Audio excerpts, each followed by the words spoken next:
You open your eyes to the sound of chains dragging across stone, not in a dungeon, but in a throne room. The air tastes of wax and iron. Beneath vaulted ceilings, men who once called themselves free kneel before a foreign crown. Their voices tremble as they swear fealty to a king who does not speak their tongue. And somewhere among them, unseen, one man's silence is louder than all their vows combined. Before we descend into the fires of rebellion and retribution, take a moment to join this journey through the forgotten corridors of history. If stories like this remind you how fragile freedom truly is, consider leaving a like and subscribing. It helps bring these echoes of the past to life for others. And tell me, where in the world are you watching from tonight? Scotland? The Americas? The far side of the world? It's strange and humbling that across centuries and continents we gather here, drawn by the same question that haunted William Wallace himself. What is freedom worth? The parchment lies upon the table like a corpse awaiting its final rites. Ink glistens dark as blood. One by one, Scotland's nobles press their seals into it, swearing loyalty to Edward Longshanks, King of England, and now, by his own decree, Overlord of Scotland. The year is 1296. Outside, London's winter rain strikes the windows like a drumbeat of conquest. Inside, the Ragman roll fills with names that history will forget, names bought by fear, by pragmatism, by survival. But one name does not appear. William Wallace, a minor knight's son from Renfrewshire, has vanished into the countryside. No one in that hall knows his face or suspects that the man who refused to sign will one day set the parchment of submission ablaze with his sword. In the years before his rebellion, Wallace's life is as unremarkable as it is peaceful. He learns Latin from the monks, rides through fields bright with heather, hunts stags in forests where sunlight filters through pine like shards of glass. His father, Malcolm Wallace, teaches him loyalty, not to kings, but to honor. Yet, beyond those quiet hills, a shadow grows. King Alexander III, Scotland's last unifying ruler, has fallen from his horse and broken his neck on the cliffs near Kinghorn. His heir, a child named Margaret, the Maid of Norway, dies at sea. A throne without a monarch becomes a battlefield without soldiers. The nobles squabble like vultures over carrion, and when they cannot agree, they invite the English king to settle their dispute. Edward Longshanks arrives not as an arbiter, but as a conqueror wearing a judge's mask. He chooses John Balliol as Scotland's puppet king and demands fealty from every noble in the realm. Then he demands their soldiers, their taxes, their obedience, and when the Scots protest, he sends his army north. At Berwick-upon-Tweed, English banners rise against a sky the color of old bone. The city's gates are thrown open, not in surrender, but in panic. Edward's men pour in, swords drawn, their armor glinting like scales of some vast predator. What follows is not war, but slaughter. 17,000 men, women, and children cut down in the streets. Chroniclers will later write that the river ran red for days, that mothers were found clutching infants already gone cold. The silence that follows is total, like the breath of God drawn in before judgment. In that silence, William Wallace comes of age. Some say his rebellion began with the murder of his wife, Marion Braidfute, at the hands of an English sheriff. Others claim it was not love, but humiliation, the endless sight of English soldiers trampling Scottish soil, taking what they pleased, demanding what was never theirs. Whatever the spark, the fire was already waiting for air. In the summer of 1297, Wallace strikes. At Lanark, he and a band of followers descend upon the English garrison under cover of night. Torches bloom like stars across the darkened town. Steel flashes, screams echo. When dawn comes, the sheriff of Lanark lies dead, his body a message written in blood. For the first time, Scotland breathes again. Word spreads faster than any rider. Men leave their plows in the furrows, their hammers on the anvils, their prayers half-spoken. They disappear into the forests, answering the call of the tall man with the lion-colored hair and the burning eyes. But Wallace is no common outlaw. Those who meet him speak of discipline, not chaos.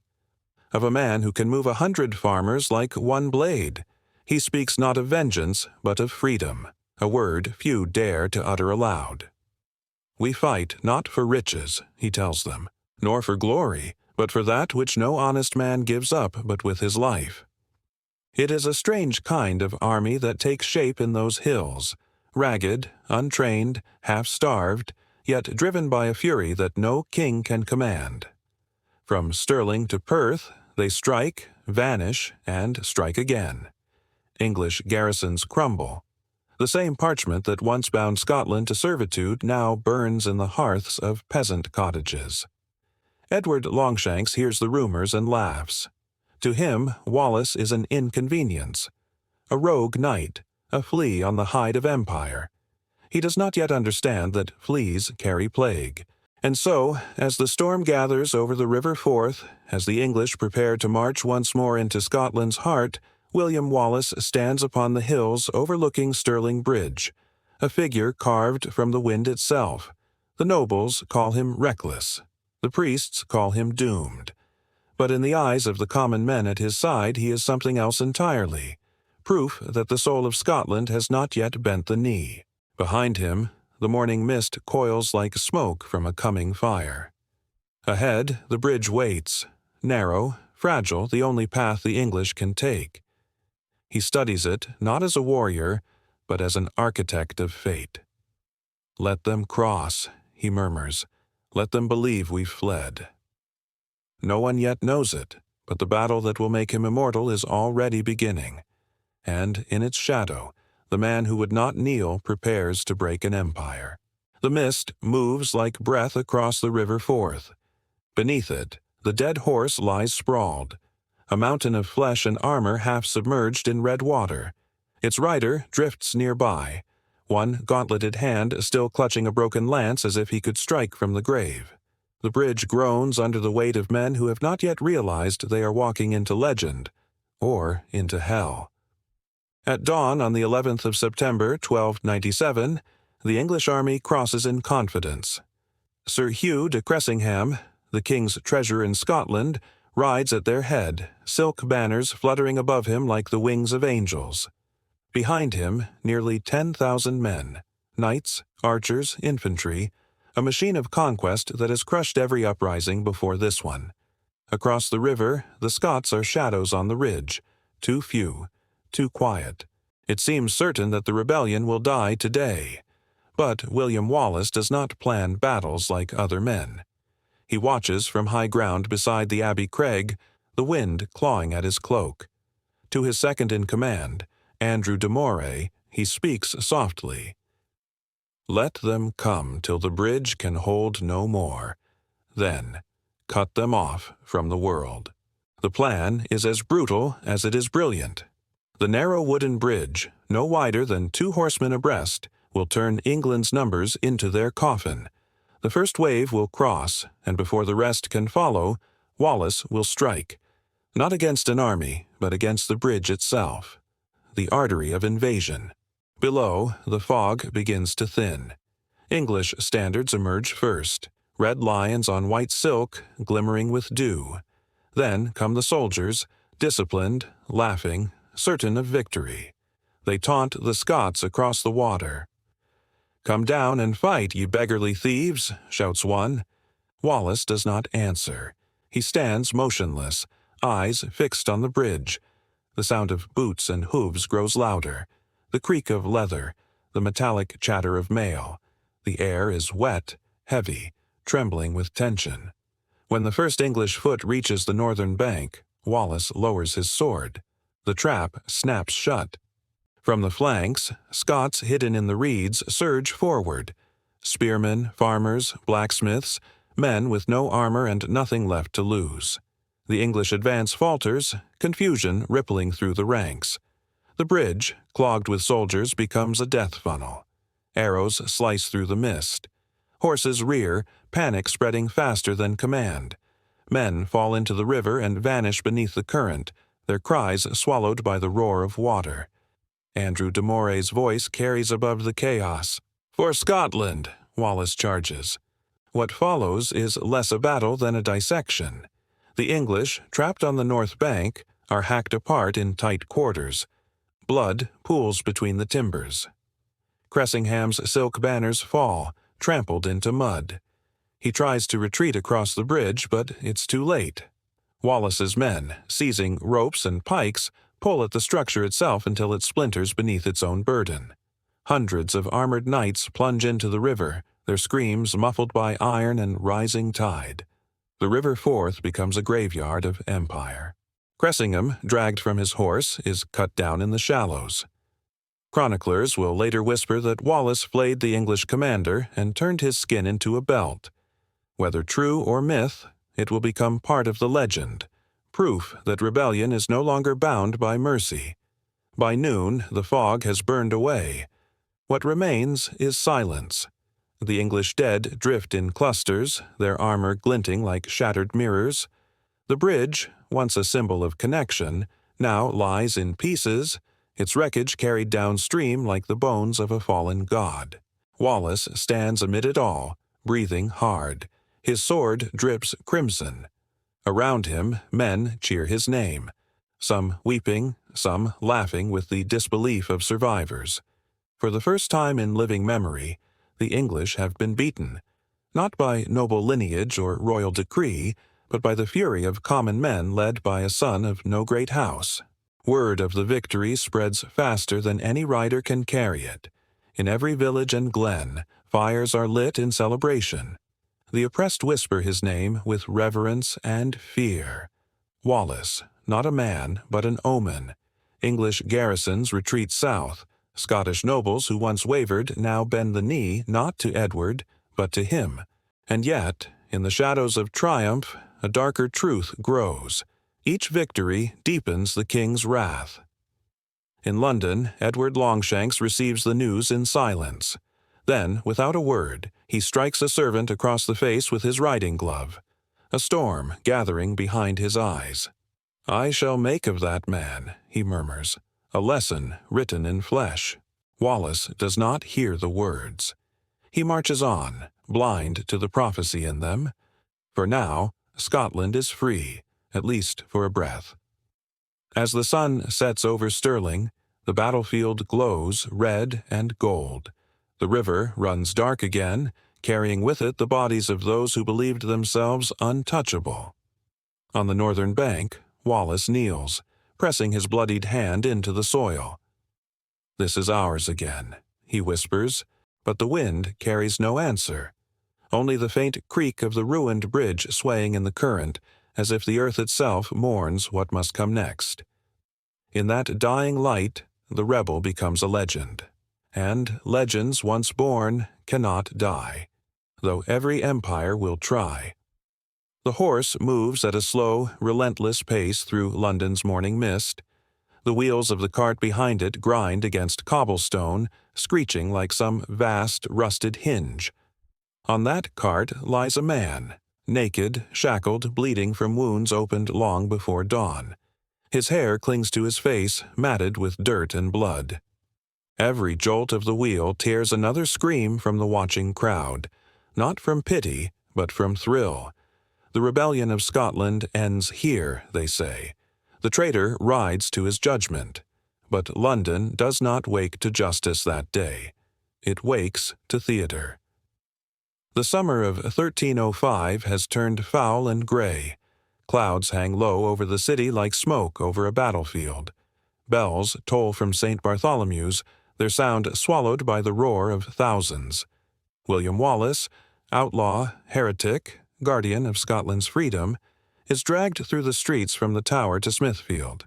The air smells of rain and sweat and iron. Children climb the timber posts to see better. Merchants close their shops to join the spectacle. From windows and rooftops, Londoners lean out to glimpse the man who once made England tremble. A herald rides ahead, shouting the charge. William Wallace, traitor to the crown, murderer, enemy of the realm. The words strike the air like stones, but Wallace does not respond. His body is broken, but his silence remains whole. The same silence that once refused to sign Edward's parchment, that once watched Berwick burn and swore vengeance instead of allegiance. His eyes, hollow yet unyielding, meet those of his captors. At Smithfield, a wooden platform waits, high enough for all of London to see. The executioner stands beside it, his apron stained dark, his knives gleaming like scripture.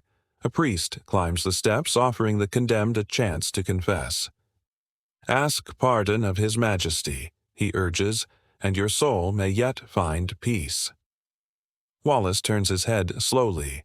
His voice is hoarse, but the words carry, "I have never betrayed my country." It is Edward who stands guilty before God. A murmur ripples through the crowd. For a moment the air trembles, not with cheers but with something deeper, older, awe. Even the executioner hesitates before his duty. Then the ritual begins. The rope is fastened around Wallace's neck, but not to hang him, to drag him upward, choking, then drop him back into the filth. Once, twice, thrice. The crowd roars approval. He gasps, every breath a blade in his lungs. When at last he falls still, they unbind him. The knives descend. To the English, this is punishment. To history, it becomes revelation. They cut him open before the multitude. Steam rises from the wound. The executioner reaches inside and pulls forth what remains of his defiance, his heart, his entrails, and throws them into the fire as the herald proclaims, "Thus dies the traitor." The words echo, but in that echo something else takes root.